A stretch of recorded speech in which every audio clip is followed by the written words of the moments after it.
Assalamu alaikum, dear friends and students.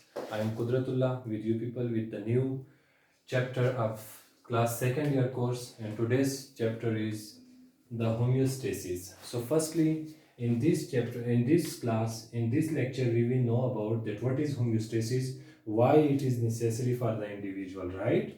So, let's start from the homeostasis. All the organisms exist in two environments. यानी जितने भी organism है सारे दो environments पे डिपेंडेबल है। एक होता है उसका इंटरनल इन्वायरमेंट और एक होता है उसका एक्सटर्नल इन्वायरमेंट, राइट?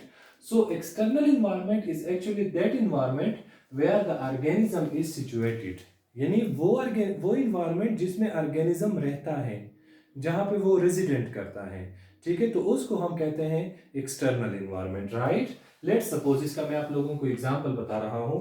हमारा एक्सटर्नल इन्वायरमेंट के साथ रिलेशन है, सच लाइक सनलाइट के साथ हमारा रिलेशन है, टेम्परेचर फ्लक्चुएशन इंक्रीज डिक्रीज होती है, हमारे बॉडी में फिजियोलॉजिकल एक्टिविटीज शुरू हो जाते हैं, ठीक है? और इसी तरह अगर आप देख लें तो एटमॉस्फेयर एयर के साथ हमारा इंट्रैक्शन है, राइट? इसी तरह साइल के साथ हमारा इंट्रैक्शन है।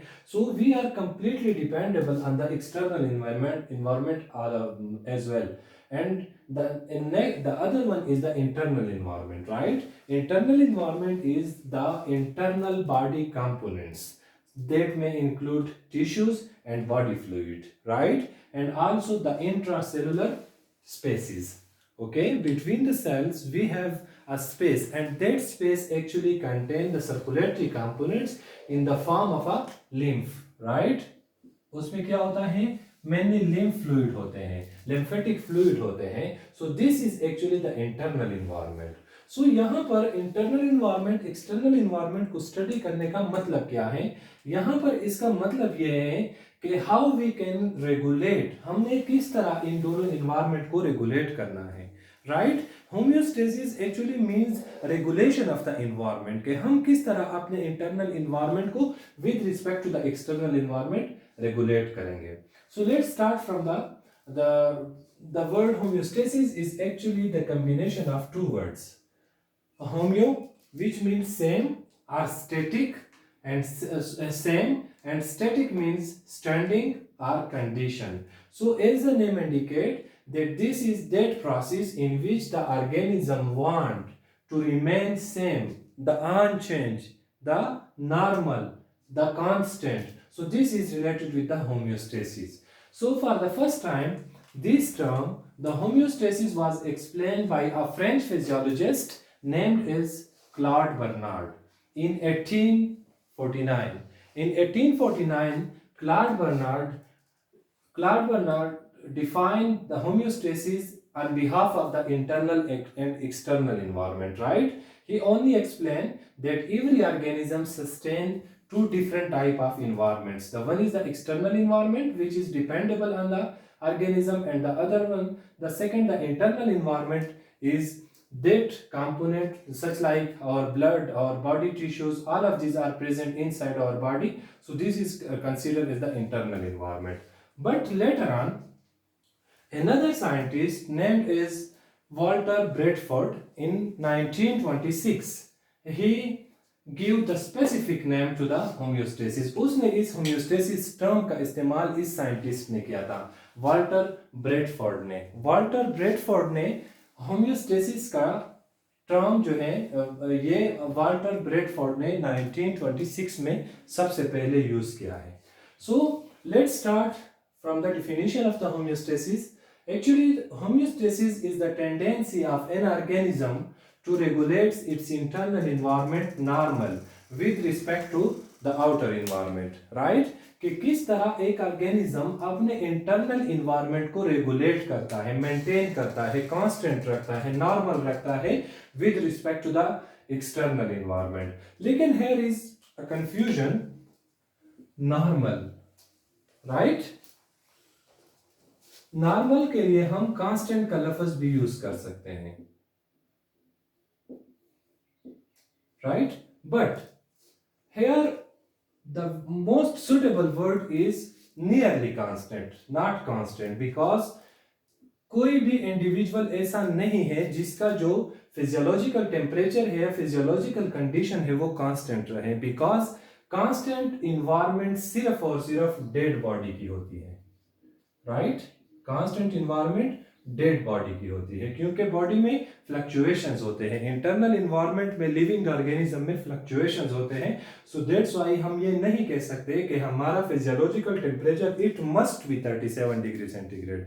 ये मींस ऊपर नीचे हो सकता है, लेकिन इसमें अ लिटिल बिट फ्लक्चुएशन अगर हो जाए तो उससे कोई नुकसान नहीं होता, लेकिन अगर इसमें वेरिएशन ज्यादा हो जाए, चेंजेस ज्यादा हो जाए, तो उससे फिर बहुत सारे प्रॉब्लम्स हो सकते हैं। So this is homeostasis and let's talk about its types. There are 3 major types of homeostasis. The first one is named as osmoregulation, the second one is named as excretion, and the third one is thermoregulation, right?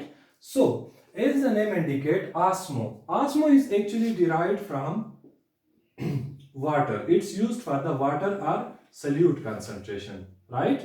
Water or solute concentration, and it's defines as the phenomena, the process by which the body is going to regulate the water concentration or solute concentration in normal conditions. So this is named as a osmoregulation. And the second one is the excretion. Excretion is actually the process in which the nitrogenous wastes containing ammonia, इसमें जो हमारे पास amine group या ammonia होती है, तो उसकी removal को हम कहते हैं एक्सक्रीशन। और third one is the thermoregulation. As the name indicate, thermo means temperature, that how can we regulate और टेम्परेचर, के हम अपने बॉडी में टेम्परेचर को किस तरह रेगुलेट करते हैं, this is named as thermoregulation. इन तीनों को एक्सप्लेन करेंगे डिटेल के साथ नेक्स्ट क्लासेस में। अभी अगर हम होम्योस्टेसिस के मैकेनिज्म को पढ़ लें तो हमारे पास 2 टाइप ऑफ मैकेनिज्म्स होते हैं, 2 टाइप ऑफ कंपोनेंट्स होते हैं इसके मैकेनिज्म में। The first one is the variable and the second one is the set point. What is variable? Variable हमारे इंटरनल इन्वायरमेंट में या हमारे एक्सटर्नल इन्वायरमेंट में जो चेंजेस होते हैं, जो मेजर चेंज होते हैं, उसको हम नाम देते हैं वेरिएबल, जिसकी वजह से हमारा फिजियोलॉजिकल टेम्परेचर या फिजियोलॉजिकल इन्वायरमेंट चेंज हो सकता है, उसको हम नाम देते हैं variable. In some condition we can also say this is a stimulus. Stimulus is actually that part, that component which create change in the environment, जिसकी वजह से हमारे बॉडी में हमारा फिजियोलॉजिकल टेम्परेचर जो है, फिजियोलॉजिकल कंडीशन जो है वो चेंज हो जाए, उसको हम कहते हैं variable, right. And the second one is the set point. Set point is serving as a controller. इसका काम क्या है? कंट्रोलर की तरह है। लेट्स सपोज एक इंस्टीट्यूशन को चलाने के लिए एक प्रिंसिपल होता है, ठीक है, जो कि सबको, जो जितने भी एम्प्लॉइज है, जितने भी स्टूडेंट्स है, सबको मतलब उसको इस तरह ट्रीट करता है कि कॉलेज स्मूथली मतलब वो प्रोसेस करता जाए, ठीक है। So this is exactly similar with that set point और कंट्रोलर, के सेट पॉइंट फिर क्या करता है, उस वेरिएबल को, उस स्टिमुलस को डिटेक्ट करता है, उसको क्या करता है, उसके असर को डिक्रीज करता है या उसके असर को इंक्रीज करता है, मींस उसको मेंटेन करता है ताकि फिजियोलॉजिकल इन्वायरमेंट जो है वो मेंटेन रहे। इसी तरह इन दोनों कंपोनेंट्स को हम डिवाइड करते हैं, हम एक्सप्लेन करेंगे इन 3 major parts. The first one is named as a receptor, the second one is named as a controller center and the third one is named as a effector. Receptor का मतलब है stimulus, right. Stimulus का मतलब है any change in the environment, एक ही जो भी चेंज हो जो कि हमारे बॉडी का जो फिजियोलॉजिकल इन्वायरमेंट है वो चेंज कर ले, उसको हम स्टिमुलस का नाम देते हैं। इसका एग्जांपल, इसके बहुत सारे एग्जांपल है। Let's suppose you are working in a lab, आप किसी लैब में काम कर रहे हैं या लैब को छोड़े, सेकंड वेरी कॉमन एग्जांपल, आप क्या कर रहे हैं, प्रेसिंग कर रहे हैं, कपड़े इस्त्री कर रहे हैं, ठीक है, कपड़े इस्त्री कर रहे हैं, तो वहां पर जब आप इस्त्री को ऑन करते हैं, अगर वो ज्यादा गर्म हो जाए तब क्या होगा, उसका एक डिटेक्शन आपको मिलता है, और उस डिटेक्शन की वजह से यहाँ पर इस इस्त्री में एक थर्मोस्टेट होता है, उस थर्मोस्टेट के थ्रू वो इस्त्री ऑटोमेटिकली ऑफ होती है। क्यों? वो इसलिए ऑफ होती है कि अगर वो ऑफ ना हो गई और मजीद ये हीट मतलब इसमें इंक्रीज होती जा रही है, तो ऑटोमेटिकली आपके कपड़े को डैमेज हो सकता है। तो यहाँ पर वो हीट जो है वो स्टिमुलस है. Thermostat is working as a controller center and your clothes, आपके कपड़े, these are working as a effector, right? इसी तरह एक लैब में आप काम कर रहे हैं, उसमें हीटर ऑन है, ठीक है, आपको क्या फील हो गया, आपको कूल फील हो गई, दैट इज अ स्टिमुलस. तो ऑटोमेटिकली थर्मोस्टेट या आपने ऑन किया या वो ऑटोमेटिकली ऑन हो गई, ठीक है. वो इतनी ऑन हो गई, मतलब तब तक ऑन हो गई जब तक रूम का टेम्परेचर मेंटेन ना रहे. जब भी रूम का टेम्परेचर मेंटेन रहेगा तो ऑटोमेटिकली वो दोबारा ऑफ होगी. सही है. इसी तरह अगर हम बॉडी में इसके एग्जांपल को देख ले, सो sugar level, blood sugar level, let suppose हमारे बॉडी का जो नॉर्मल ब्लड शुगर लेवल है दैट इज 70 टू 80 मिलीग्राम पर 100 ml ऑफ ब्लड, राइट. ये है. जब भी आप खैरात का खाना खाते हैं, मुफ्त का खाना खाते हैं, ठीक है, जब भी आपको मुफ्त का खाना मिलता है तो क्या होता है, ऑटोमेटिकली आपका शुगर लेवल इंक्रीज होता है, 100 तक पहुंच जाता है, ठीक है. क्यों? क्योंकि उस कंडीशन में आपका इंसुलिन लेवल जो है वो इंक्रीज है. तब क्या होगा, ये insulin, this is serving as a stimulus. क्यों? अभी अगर हमारा टेम्परेचर ये जो है शुगर लेवल ये 120 तक पहुंच जाए तो उससे क्या हो सकते हैं, टर्जिडिटी हो सकती है, मींस उससे भी डेथ हो सकती है. लेकिन अगर ये टेम्परेचर, सॉरी, ये शुगर लेवल 30 तक डिक्रीज हो जाए तब उससे श्रिंकेज होगी, उससे भी डेथ हो सकती है. तो यहां पर this insulin is serving as a stimulus. तो वो ऑटोमेटिकली क्या करेगा, एक यहां पर हमारे पास पेंक्रियाज है, यहां क्या है, हाइपोथैलेमस मौजूद है. पेंक्रियाज एक्चुअली इसको सिक्रीट करता है. हाइपोथैलेमस है, आपका मैसेज का डिटेक्शन वहां पर जाएगा कि वो मेरे बॉडी में ग्लूकोज की लेवल इंक्रीज हो रही है, कुछ करे, तो क्या होगा, वो पेंक्रियाज को मैसेज देगा, ठीक है. पेंक्रियाज को मैसेज देगा कि जल्दी से क्या कर ले, ग्लाइकोजन को सिक्रीट कर ले, सॉरी, ग्लूकागॉन को सिक्रीट कर ले, राइट, ग्लूकागॉन हार्मोन को सिक्रीट कर ले. तो जब भी ग्लूकागॉन हार्मोन सिक्रीट होगी तो ऑटोमेटिकली ग्लूकोज लेवल डिक्रीज होगा. जब ग्लूकागॉन ज्यादा डिक्रीज हो जाए, सिक्रीट हो जाएगी, तो ग्लूकोज लेवल और भी डिक्रीज होगा. तो फिर दोबारा ये ग्लूकागॉन मैसेज देता है इसको, हाइपोथैलेमस को, फिर हाइपोथैलेमस इसी तरह पेंक्रियाज को, और हमारा ग्लूकोज लेवल जो है वो रेगुलेटेड होता है. So this is also the example of the mechanism of homeostasis. अभी इस मैकेनिज्म को हम एक्सप्लेन करते हैं in a feedback mechanism, that we have feedback mechanism. What is feedback mechanism? Feedback mechanism is actually a cyclic event, right?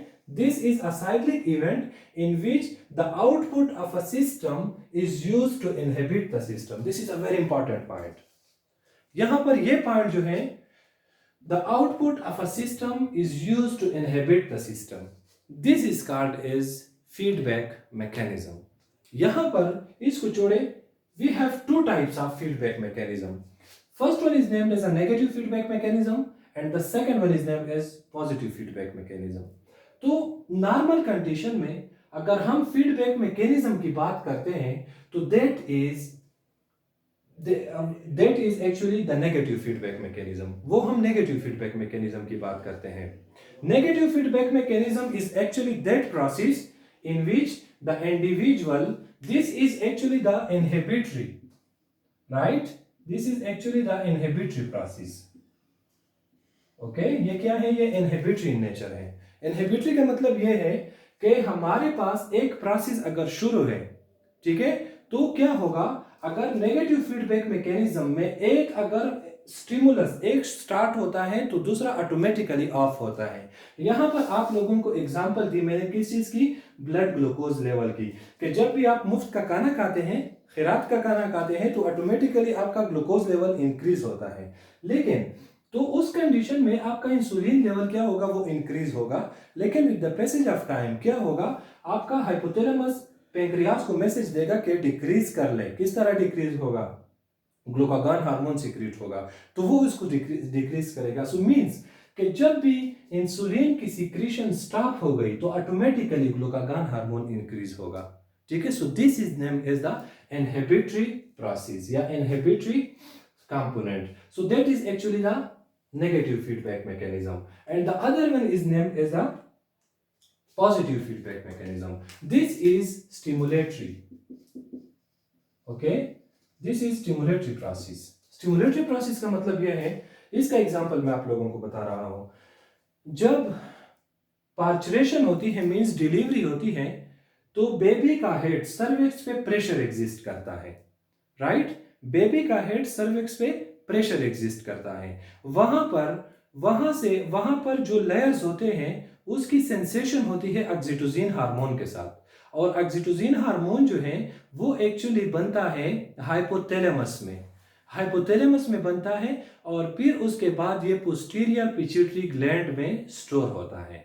तो क्या होगा, automatically जब भी पार्चुरेशन होती है, मींस डिलीवरी होती है, तो क्या होगा, ये ऑक्सीटोसिन हार्मोन जो है, ओके, ऑक्सीटोसिन हार्मोन, ये इसकी जरूरत होती है। तो क्या होगा, उस पेन की वजह से हाइपोथैलेमस जो होगा, okay, which is named as a master of the master gland, ठीक है।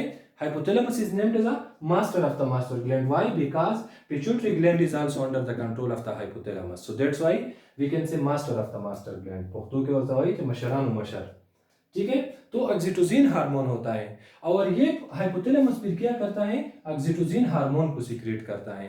जैसे ही ऑक्सीटोसिन हार्मोन सीक्रेट होगी, तो उस ऑक्सीटोसिन हार्मोन की वजह से यहाँ पर जो लेयर्स होते हैं वो डायलेटेड होते हैं, और उस डायलेशन की वजह से फिर बेबी की बर्थ जो होगी वो तेज होगी as compare to the normal. So this is the positive feedback mechanism. इसमें क्या है, हाइपोथैलेमस को डिटेक्शन हो गई कि ऑक्सीटोसिन को सीक्रेट कर ले, पेन थी, उस पेन की वजह से ऑक्सीटोसिन सीक्रेट हो गई, और उस ऑक्सीटोसिन की वजह से फिर काम मुसलसल आगे बढ़ता जा रहा है। So that's why we can say that this is stimulatory and this one is a inhibitory. यहां पर मैंने आप लोगों को एक एग्जांपल यहां पर मैंने आप लोगों को यह बताया कि output of a system is used to inhibit the system. This is actually the point, but this point is used for the inhibitory process. Let's suppose आप लोगों को मैं एक और एग्जांपल बता रहा हूं। रमजान में रोजे की हालत में सहरी में हम ज्यादा पानी पीते हैं, लेकिन वो पानी 7-8 बजे तक बॉडी से एलिमिनेट होती है in the form of a urine. क्यों? क्योंकि वहां पर उसकी जरूरत नहीं होती, ठीक है। लेकिन अगर आप उस कंडीशन में यूरिनेशन आपकी बहुत ज्यादा होगी, उसकी कलर वाइट होगी, लेकिन असर के वक्त अगर आप रमजान में असर के वक्त यूरिन करते हैं तो उसका कलर जो होगा वो चेंज होगा। दैट विल बी, वो क्वांटिटी में बहुत कम होगी, कंसंट्रेटेड होगी, और साथ में उसका कलर भी होगा, पिगमेंट्स उसमें हो गए, ठीक है, बाइल पिगमेंट्स हो गए। तो इसका यहां पर यह मतलब है कि उस कंडीशन में हमारे बॉडी में वाटर की जरूरत है।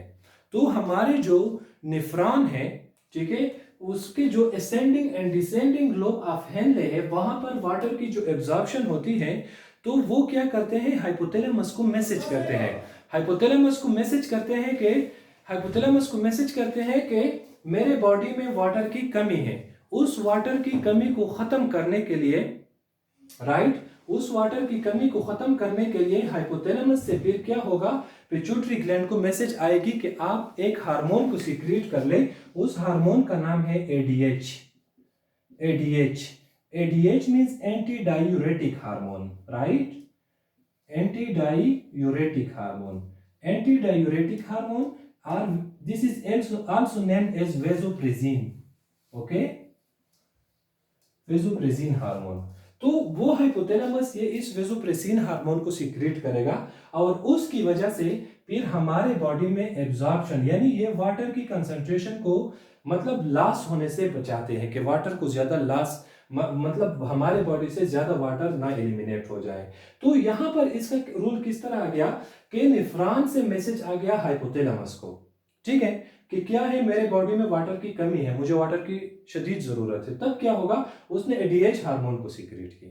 सो means that this is the inhibitory process. क्यों? क्योंकि ये एक मर्तबा मतलब नेफ्रॉन ने मैसेज दिया, उसने फौरन एडीएच सीक्रेट की, एडीएच सीक्रेट की तो वाटर की रिटेंशन की, ठीक है। So this is the inhibitory process. लेकिन एक और प्रोसेस भी है, एक और फीडबैक मैकेनिज्म भी है, that is named as the harmful feedback mechanism, right, a harmful positive feedback mechanism, okay, harmful positive feedback mechanism। इसका मतलब क्या है, इसका मतलब यह है, this here is a very important objective, कि अगर इन्वायरमेंट में, let me explain this process over here. If look here, let's suppose here we are going to talk about the harmful positive feedback mechanism. harmful positive feedback mechanism को हम कुछ इस तरह explain करते हैं कि लेट सपोज इन्वायरमेंट में, atmosphere में 20% ऑक्सीजन होती है या 21% ऑक्सीजन होती है, ठीक है, 21% लेट सपोज ऑक्सीजन होती है। तो उस ऑक्सीजन की कंसंट्रेशन में अगर 15 to 20% डिक्रीज आ जाए, मतलब ये 16 तक आ जाए, तब क्या होगा, तब हमारा जो ब्रीथिंग मैकेनिज्म होगा, right, this is very important objective, breathing mechanism ये डबल होगा। और उस ब्रीथिंग मैकेनिज्म के डबल होने से फिर हमारी कोशिश यही होगी कि मैं ज्यादा से ज्यादा ऑक्सीजन को इंटेक कर लो, लेकिन रियलिटी में we are going to intake carbon dioxide. हम कार्बन डाइऑक्साइड को ज्यादा इनहेल करते हैं, तब बॉडी क्या होगी, उसका फेशियल स्ट्रक्चर क्या होगा, वो साइनोसिस की तरह होगा। साइनोसिस जो मींस ब्लू बेबी की तरह आपका फेशियल स्ट्रक्चर जो होगा वो ब्लूइश इन नेचर होगा, and that may leads to death. So means that harmful positive feedback mechanism is very much dangerous for the individual. इसी तरह एक और एग्जांपल है, आपको फीवर है, बुखार है, तब आपका Fahrenheit let's suppose temperature 102 Fahrenheit है, लेकिन कंटिन्यूअसली आपका टेम्परेचर इंक्रीज होता जा रहा है और ये 113 तक लेट्स सपोज पहुंच गया, तो 113 पर क्या होगा, हमारे बॉडी में जितने भी एंजाइम्स हैं,